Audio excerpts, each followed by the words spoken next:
What's up, Baltimore? What's up, Baltimore? This is episode 11 of Changing Baltimore. Glad to be here, man. Wonderful week. As you can hear in the background, we definitely have a lot of people, a lot of audience really giving it up, man. They're excited about this episode of Changing Baltimore. I'm your host, Harry Gray. I'm co-host, Coach Said. And we're here again, man. A lot of people say we wouldn't be here this long, but we're definitely here, man. We're excited. This is another episode of the preview of a high school football. Yes. I'm telling you, Baltimore, this year is going to be hot as far as football here in Baltimore. We love it, man. And we're just trying to get back to our city and our youth. Absolutely. It's big, man. All the kids excited, and they're ready to go. Because once they show it on TV, man, once they see it on TV, they really ready to go.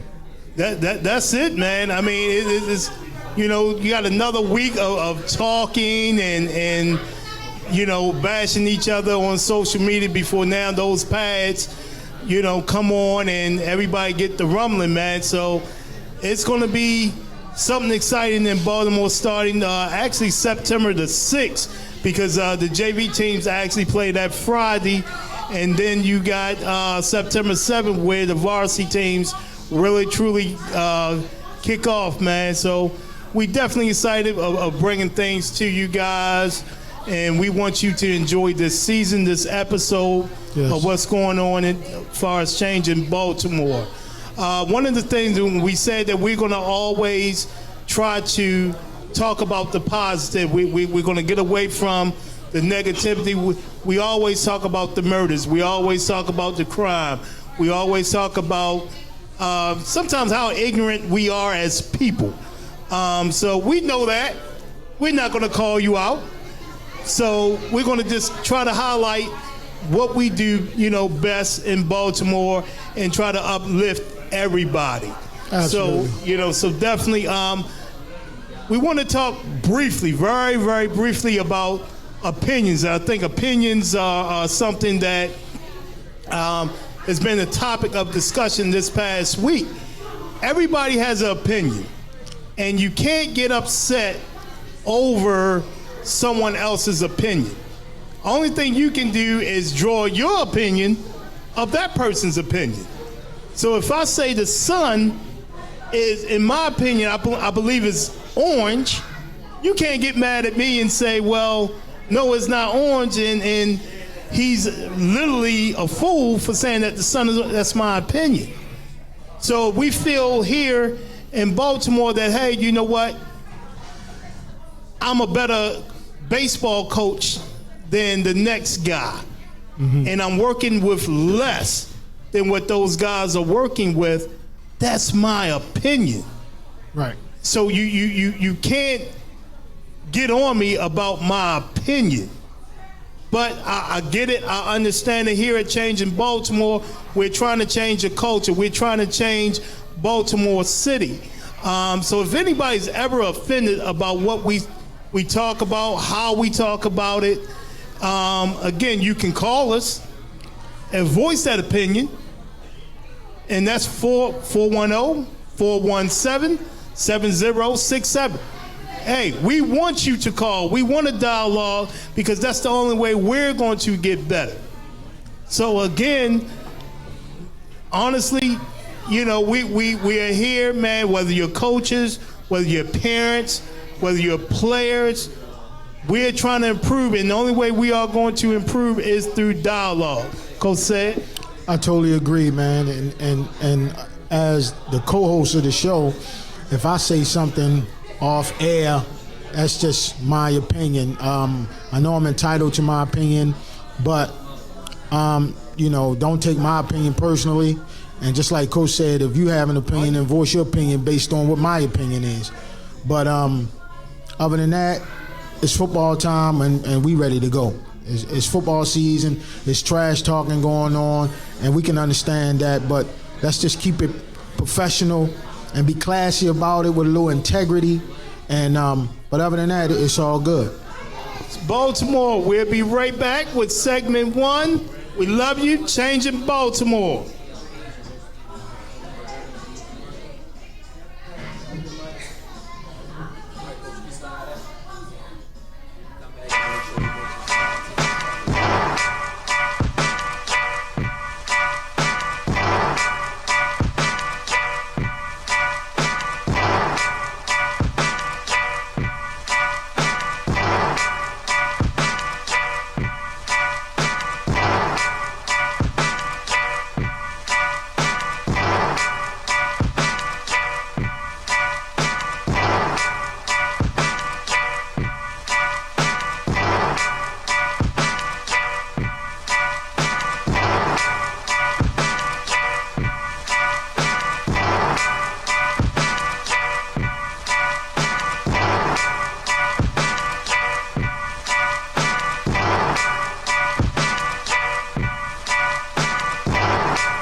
Put the helmet on top of it.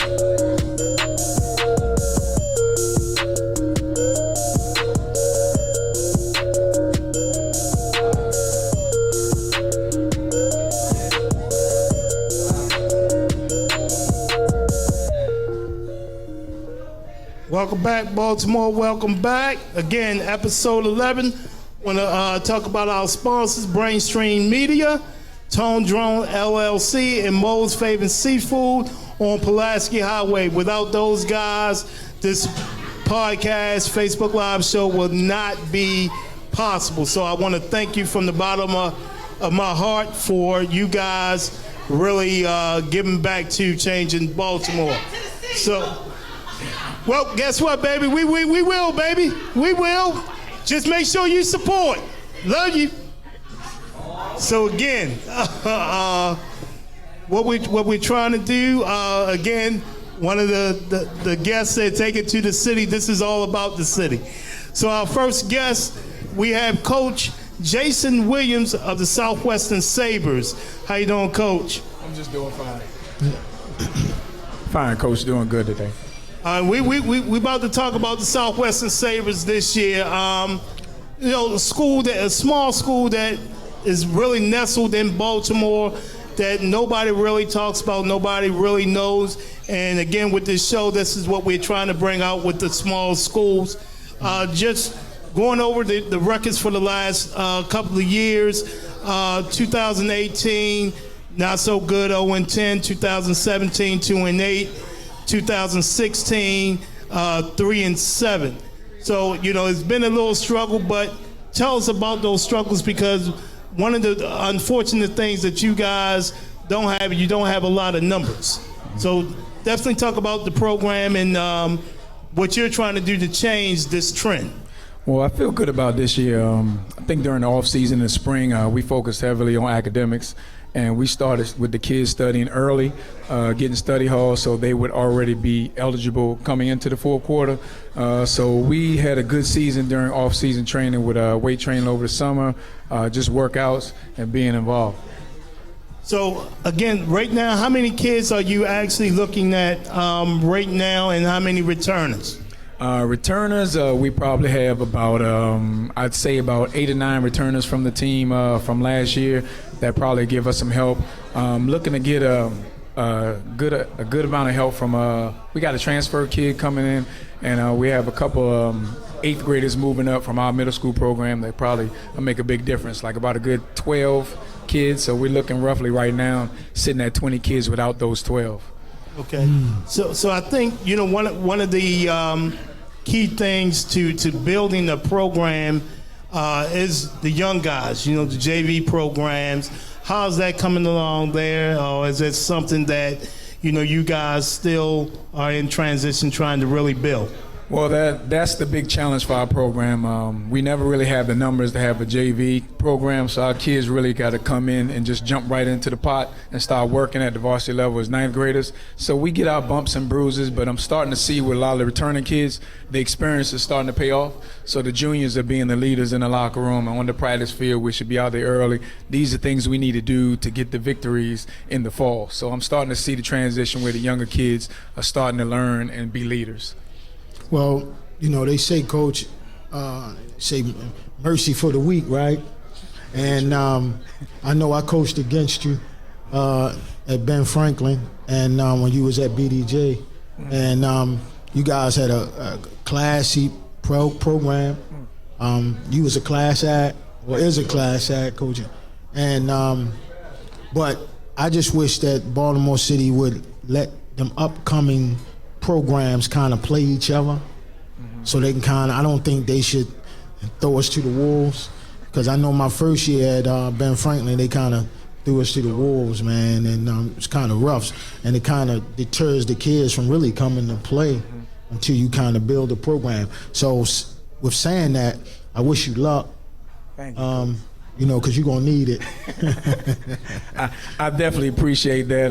Thank you very much. I definitely look forward to try to, let our kids, like you say, they throw us to the wolves. But I try to teach my kids, it's just like the game of life. You just gotta play the hand that you was dealt.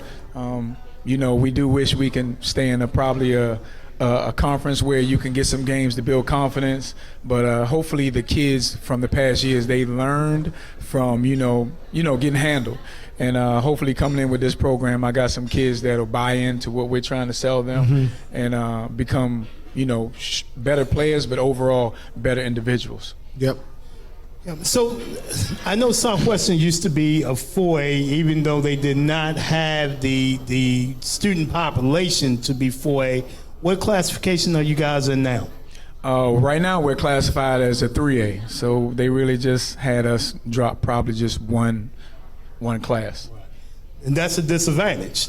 Now you don't have, just speaking of Baltimore City, you have Poly, you have City, Merville just dropped down to 3A, and yourselves.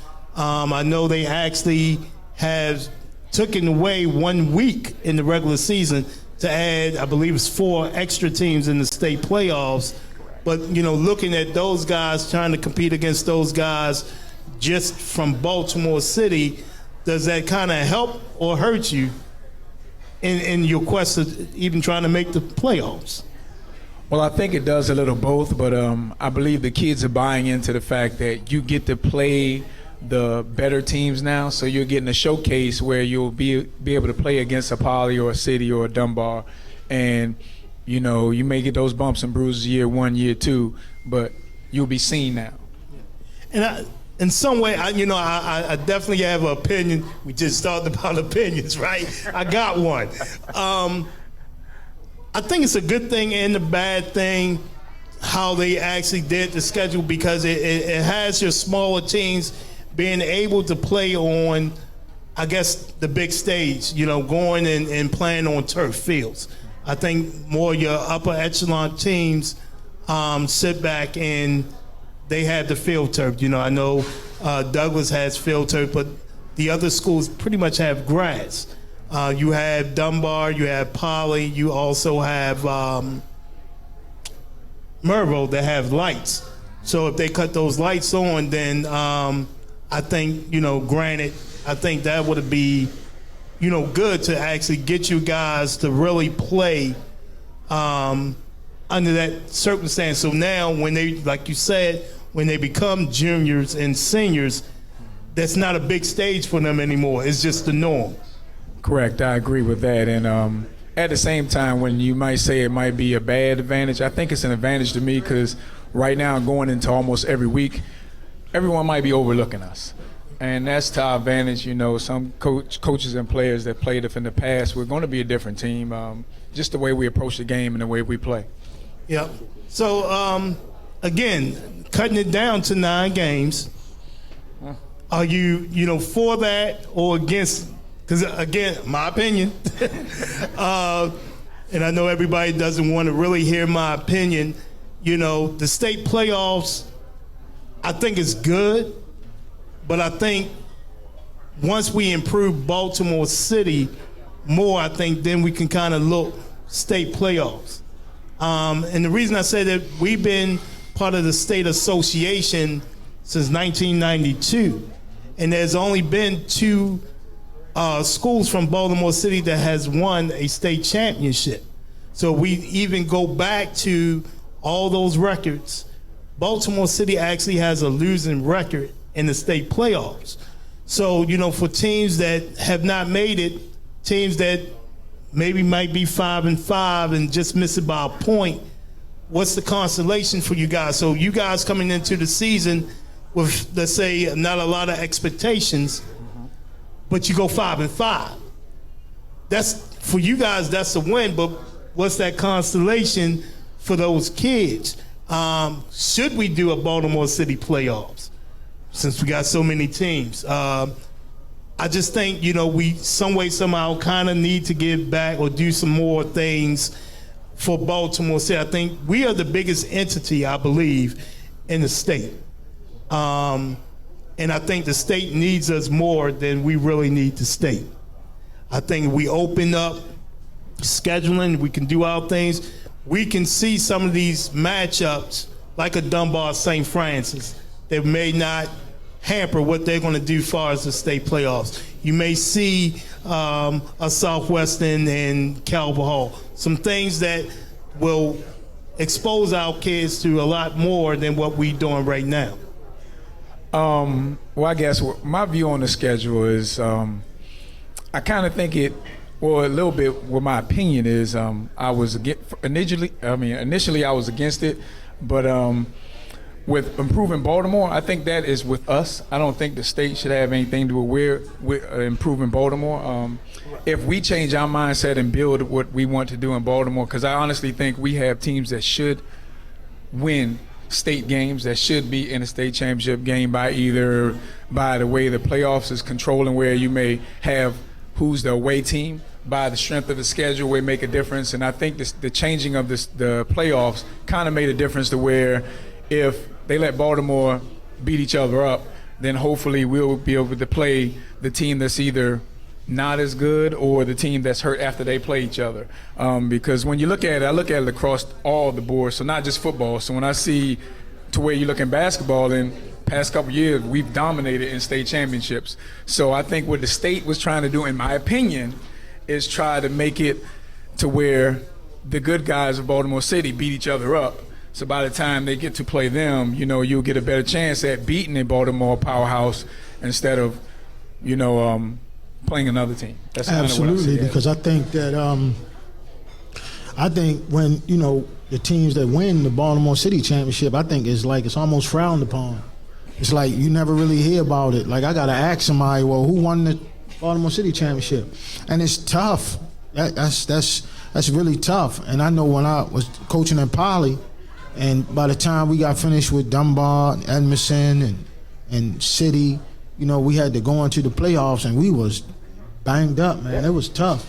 So I don't know. Maybe they can look into kind of, showing respect to that Baltimore City champion. Mm-hmm. And also, you guys got Poly week 1. Yes, so we do. Give me a brief synopsis on what you think about that game.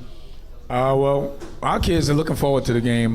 No matter what we say, no matter how we train, we kind of know they may overlook us, even though I know the coaching staff and they know me. But we're going to come right at them.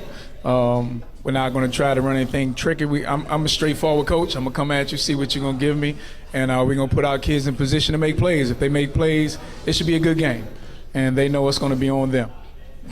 Absolutely. All right, thank you so much, Coach. Lastly, give me a couple of players that we need to watch here in Baltimore.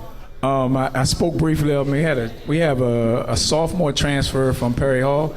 His name is Mark Kaysen. He's probably going to be doing some good work for us, playing tight end and special teams. We're definitely going to have a kicking game this year. And I have a returning sophomore, Rayshawn Rogers. He was in the weight room a lot this summer, so I kind of think that we might see a large improvement with controlling tackle to tackle on defense with him.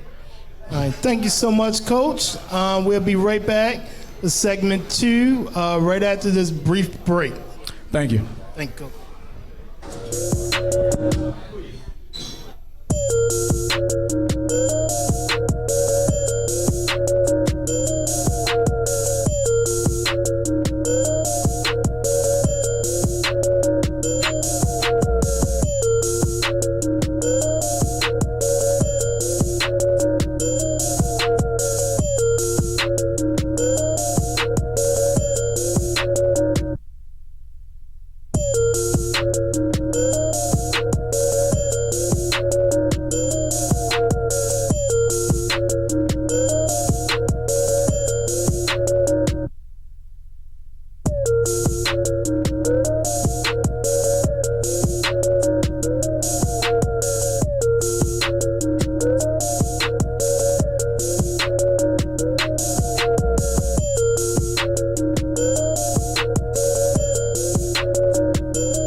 Reese's Puffs is what you really, really, really, really want.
Welcome back, Baltimore. This is segment 2 of Changing Baltimore.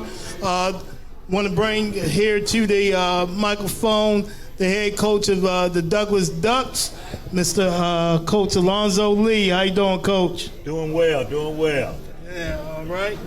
Coach, this is your third year at This will be my fourth season. Fourth season. Mm-hmm. And let me tell you, man, we're doing some good things at Douglas. Just looking back at the records, I try to give a recap of everybody's records. Last year it was 5-5, and you lost in the first round to Dunbar in the state playoffs. Mm-hmm. 2017, 2-8. 2016, we were 8-2 in the regular season, and lost in the second round to Dunbar. So tell me how the transition, because you were a college coach. Let's talk about your college career first. Well, it was definitely a pleasure. I had 32 years as a college coach, and it was definitely gratifying. Won the championship everywhere I've been. So it was definitely a great situation being able to coach at that college level all those years. So now transitioning, I know you spent a stint at Mervo, then you went over to Douglas, trying to get those kids to buy in to how it's supposed to be done and what college coaches are looking for. How did the kids really feel about that? Because I know they had a successful coaching staff, at Douglas before you came in.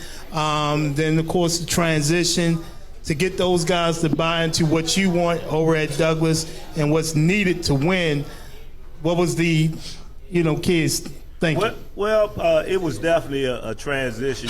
Like you said, in that first year, we were successful in different things. You had a group of seniors that really bought into what we were bringing to the table because, I was when I came into that situation, they were definitely winning games, but our biggest thing was, being able to get guys in position where they can move on to the next level. My biggest motto is the way to the field is through the classroom, because it's no need in being just a great high school player when you can continue on in different things and move on with your life and go to college and all those things. So, in that first year, we really bought in, but we had an uphill battle, with the academics, and you could tell, in that drop in the second year and different things. We had that huge drop in the second year, and that's what it was all about, the academic athletic balance. The guys really, just buying in to, the classroom and different things like that, and we struggled some. This past year, we were able to, pick it back up a little bit more, but, it's still a little struggle there because young men know that I'm a stickler about that classroom, because it's one thing just being a great high school player. That's going to still put you out on the streets of Baltimore, after you graduate high school. And to me, that's not where you're supposed to be. This game of football has saved so many lives, mine included. Because, I'm not from Baltimore, but, from the city of Washington, D.C., and I know the sport of football helped save my life and different things, being able to get a scholarship and move on. So that's one of the things that I press on and try to make happen. The jump from when Coach Elwood, Coach Townsend left, and then when Coach, you took over, it's been steady. And normally that drop off, you get kind of a drop off in there, but it's been steady with you guys. So kudos to you and your coaching staff. Thank you. Yeah, it's been something. This year, it's going to be a real match this year. I had some transfers, had some gentlemen that transferred out and different things. And I think because of still a disciplinary deal, because it's certain things not gonna happen, and right now we have a brand new principal and all those things. And certain things not gonna happen in our building anymore. Absolutely. And different things, and it's positive though. Right. There's no doubt about it. And I tell guys, hey, if you want to be a part of something that's great, just hang on in there with us. But we've had 6 transfers, so we're going to be playing with some young gentlemen and different things. But the bottom line, we got a fired up young group that's ready to step in some shoes.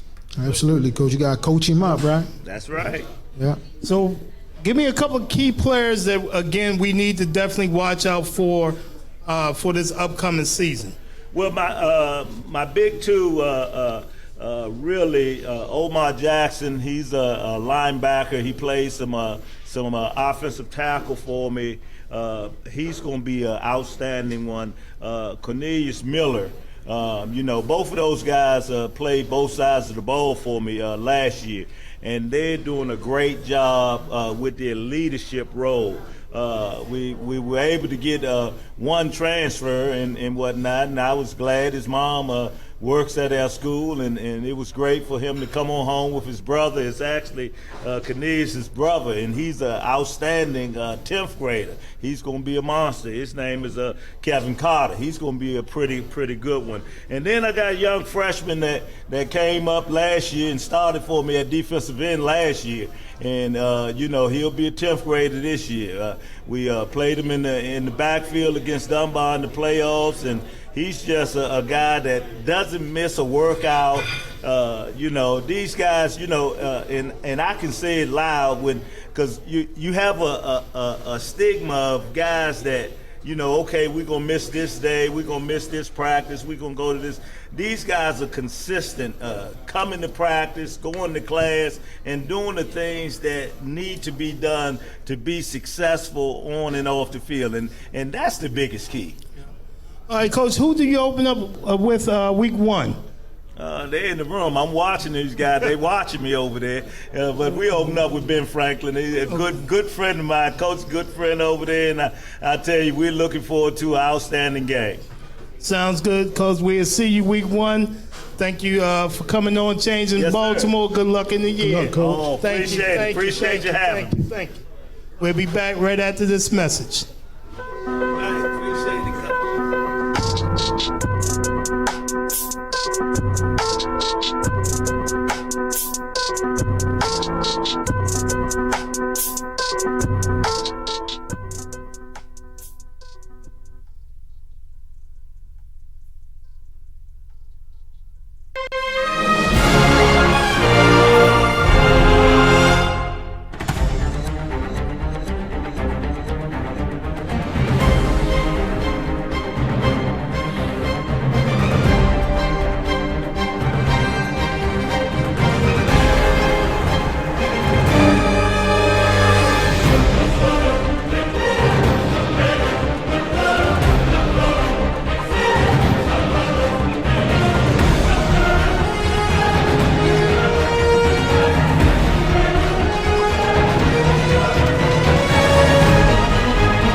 Coach Corey Johnson. Coach Lawrence Smith. Players, your parents to get maximum exposure. When it comes to any of my video footage, only go to one person. Brainstream Media. Shout out to Brainstream Media. Shout out to Brainstream Media for doing my film. Brainstream Media. Shout out to Brainstream Media. My name is Justin Leach. We're going to Frostburg State University for football. Team Brainstream. Shout out to Brainstream Media. Best film in the state. DeWitt Doss, Emerson Westside High School, Athletic Director with Team Brainstream. Hey, this is Head Coach Julio, Head Coach at Forest Park High School. We Team Brainstream, man. Thanks a lot, Brainstream. Shout out to Brainstream Media for giving kids the opportunity to get themselves exposed to college. Hey, Brainstream Media, man. The best videographer in the area, man. You want sharp, HD quality, good quality, holler at Brainstream Media, baby. They the best. Baltimore City football.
Welcome back, everyone. This is segment number 3, Change of Baltimore, sponsored by Mo's Famous Seafood, Pulaski Highway, Tone Drone LLC, Brainstream Media. If you have any questions, any concerns, any opinions of the show, please give us a call at 410-417-7067. We'd love to hear from you.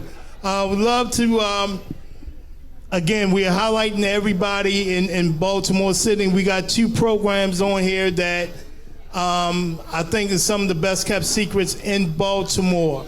We have Coach Dominic Howard from Reginald F. Lewis High School, Coach O'Neill from the mighty Polytechnic High School in Baltimore City. How y'all guys doing? Doing good today, man. How you doing? Doing great. Thanks for having us. All right. Let's get to it, Coach Howard. Let me go down the line, man. You guys have been very successful in the last 3 years. Again, you guys are one of the success stories in Baltimore, man. And if nobody knows it, I know it. 2018, you guys were 7-3. Lost in the second round of the state playoffs to Dunbar. 2017, you were 10-0. Lost in the second round to Dunbar. And 2016, you were 10-0, and you lost in the second round to Edmondson. Correct. So with Reginald F. Lewis being so small and during, I know 2016, 2017, you had to kind of compete with fate for kids.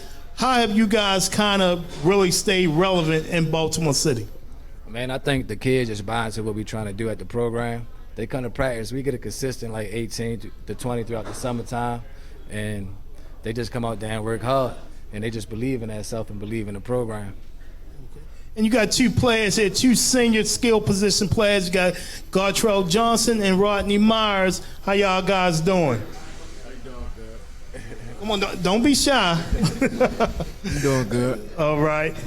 Tell me, guys, man, you know, y'all been there for 3-4 years at Lewis. Tell me from year to year, what has changed and what has gotten you guys to the point where you can honestly say you're one of the best teams in Baltimore City? The work ethic, just it's mental. It starts in the classroom first, then you on the field.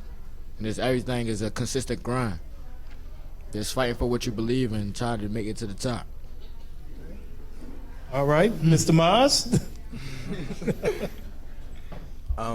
Yeah, like you said, it starts in the classroom, and then over the years we had successful coaches, like Coach Towson and Coach Howard. So like they helped us out, you know, when he came in last year, and became head coach, and made us successful.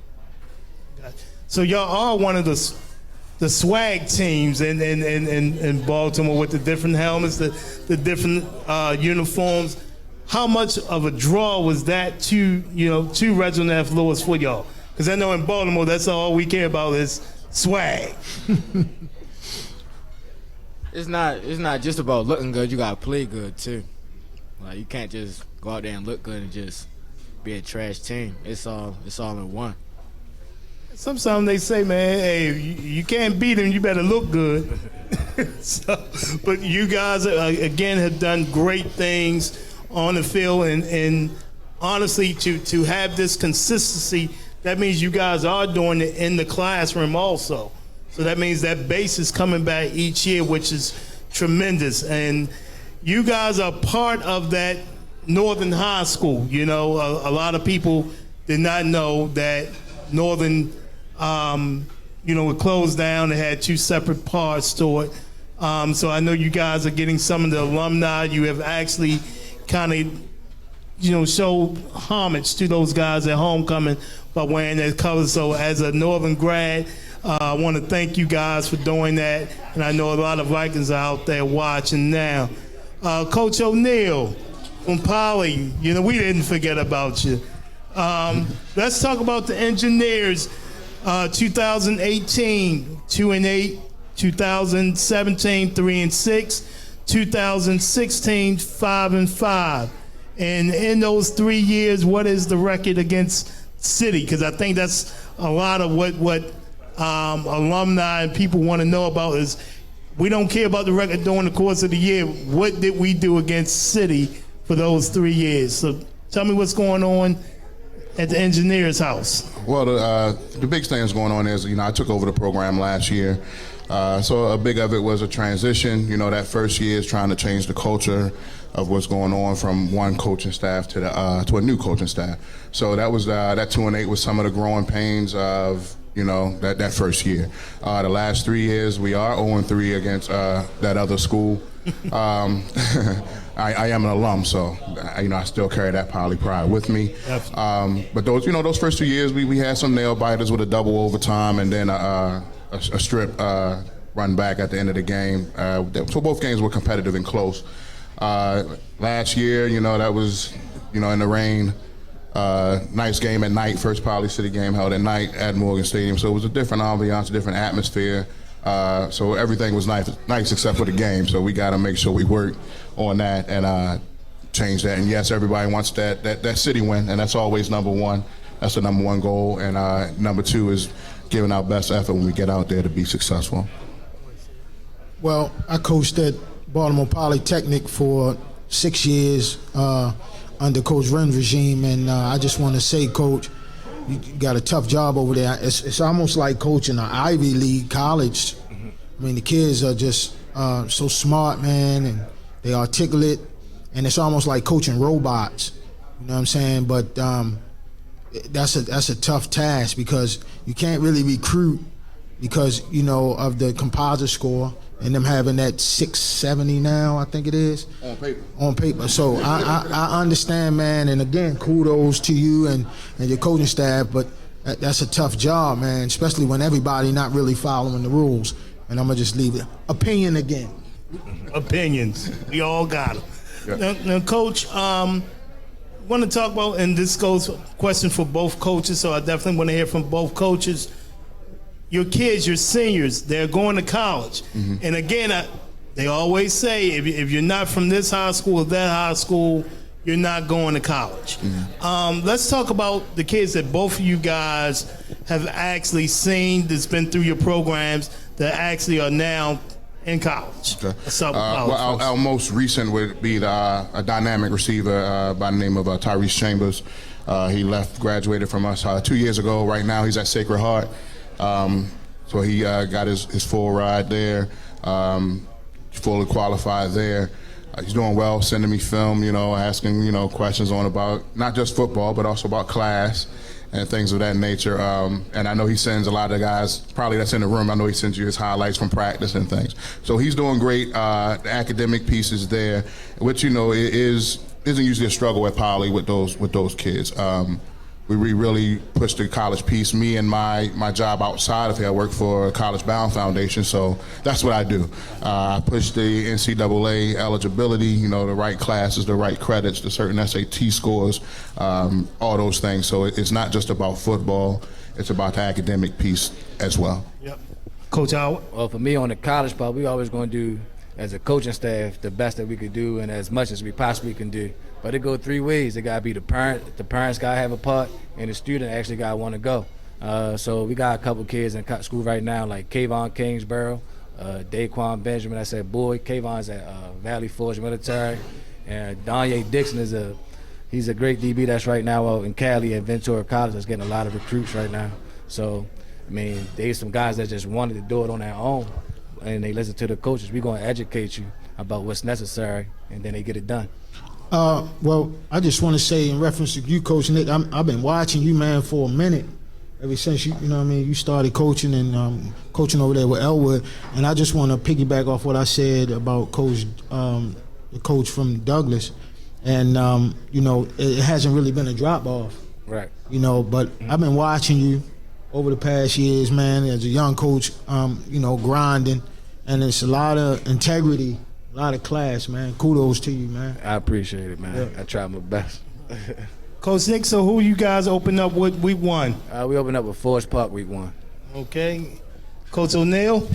We open up with my good friend, Coach Williams in Southwestern. Southwestern. Okay. Again, Baltimore football, man, is here. I want to say I'm proud of you guys. Thank you guys for all you do for our youth and for the city of Baltimore. I thank you for coming on the show and supporting us.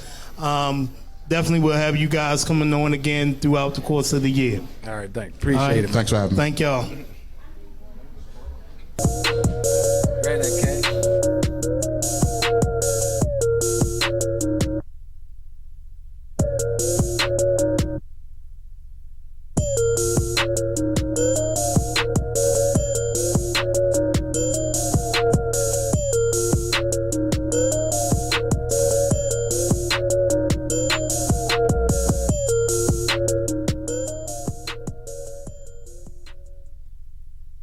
Coach Corey Johnson. Coach Lon Smith. Players, your parents to get maximum exposure. When it comes to any of my video footage, only go to one person. Brainstream Media. Shout out to Brainstream Media. Shout out to Brainstream Media for doing my film. Brainstream Media. Shout out to Brainstream Media.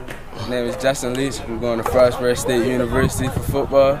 Team Brainstream. Shout out to Brainstream Media, best film in the state. DeWitt Doss, Emerson Westside High School, athletic director with Team Brainstream. Hey, this is head coach Julio, head coach at Forest Park High School. We team Brainstream, man. Thanks a lot, Brainstream. Shout out to Brainstream Media for giving kids the opportunity to get themselves exposed to college. Hey, Brainstream Media, man, the best videographer in the area, man. You want sharp, HD quality, good quality, holler at Brainstream Media, baby. They the best Baltimore City football.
Ready.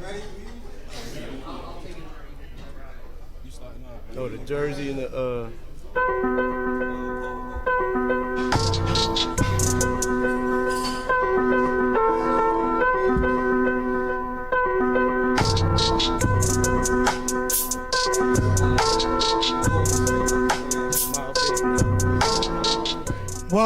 Welcome back to the last segment of Changing Baltimore.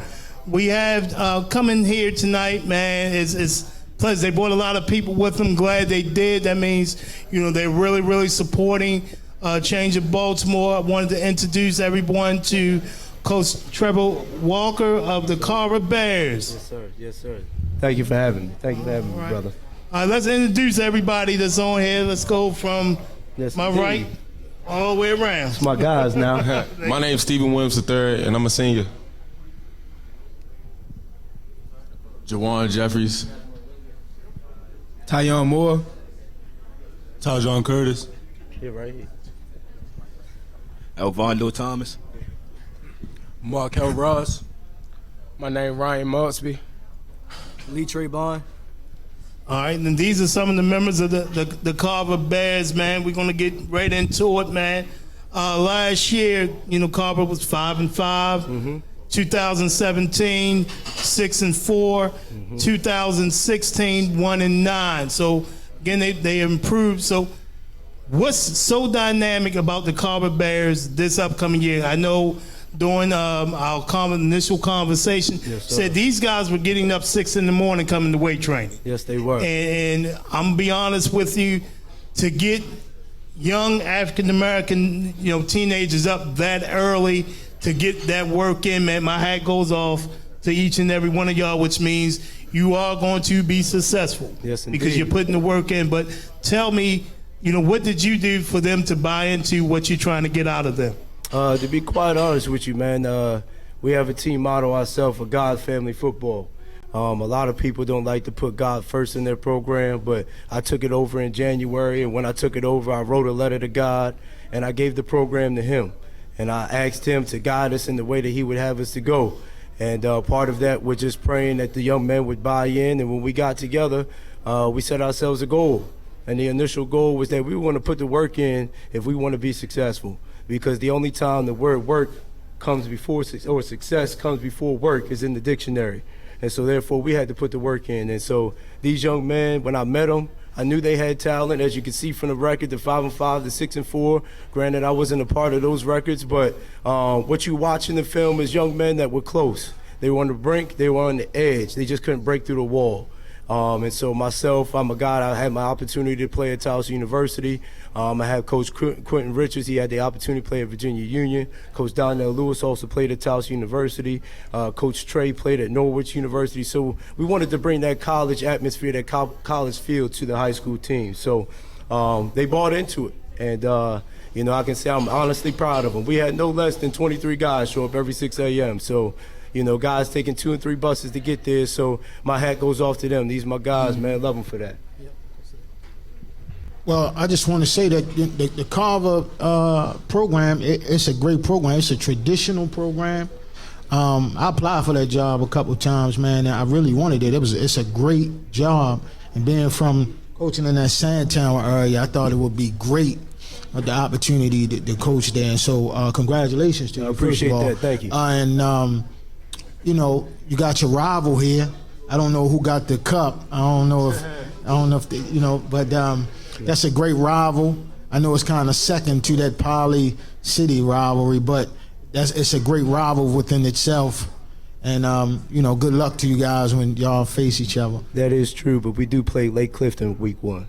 Okay. Yep.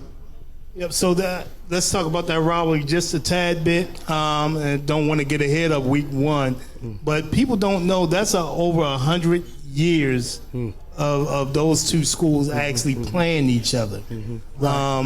And I think we need to really kind of hype it up a little more. And I think that's where hopefully we come in, where we can actually give these young men in these two institutions as much pub as we can possibly do. Sure enough. So I definitely want to talk to one of the players. Let me see, big man. I want to, you know, honestly. Hold on, right here. Yeah. This is our speaker. Okay. This is that's the speaker. right here. All right. Well, So that's the speaker. So tell me, what's the difference in the Carver Bears of 2019 than the Carver Bears of 2018? Well, there's a big difference. Our guys now, we're more ready, we're more determined, we're willing to get it, we're willing to work. Last year, we was playing as individuals. This year, we're a team. We're stronger together. We're only as strong as our weakest link. So we got to go out here and we got to grind hard. That's all we've been doing so far. Last year, we really didn't get no exposure, but this year, we've really been working. We've been working hard off season, off the field, on the field. We've been doing us, so that's all. So with a lot of players, with a new coach, man, has it been a struggle trying to get you guys to really buy into what coach is trying to do? Has it been really resistance, or you guys say, look, hey, you know what? We've been semi-successful. Now this guy right here can kind of get us over the hump. How has your attitudes really been?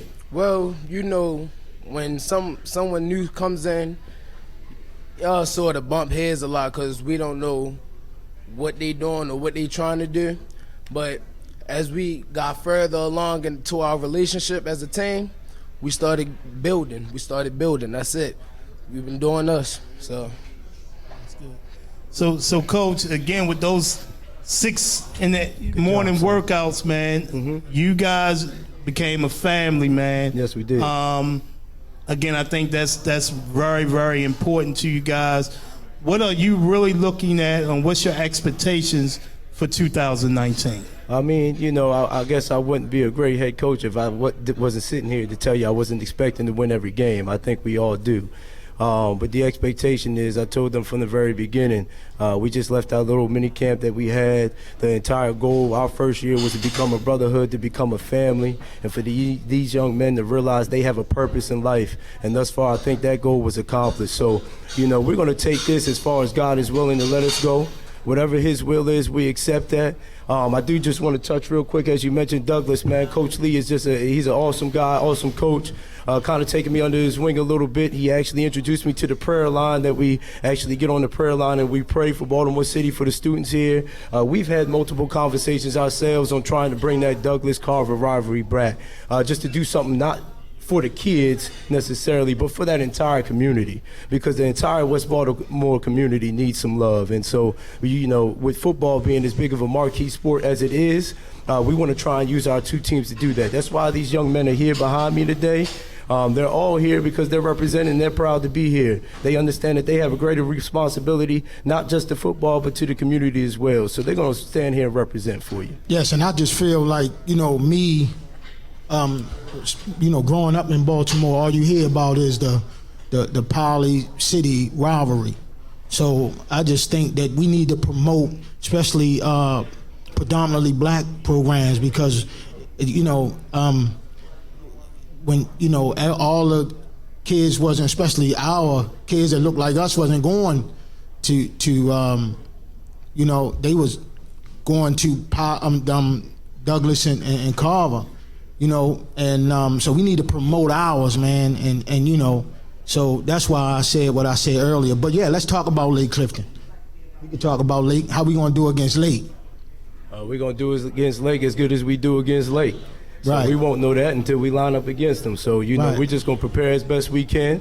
I'm sure they're preparing just as hard. I know Coach Money has a lot of history here in Baltimore, so, he's no slouch team. Now, I was backing Reginald Lewis back in 2016, coaching with Elwood.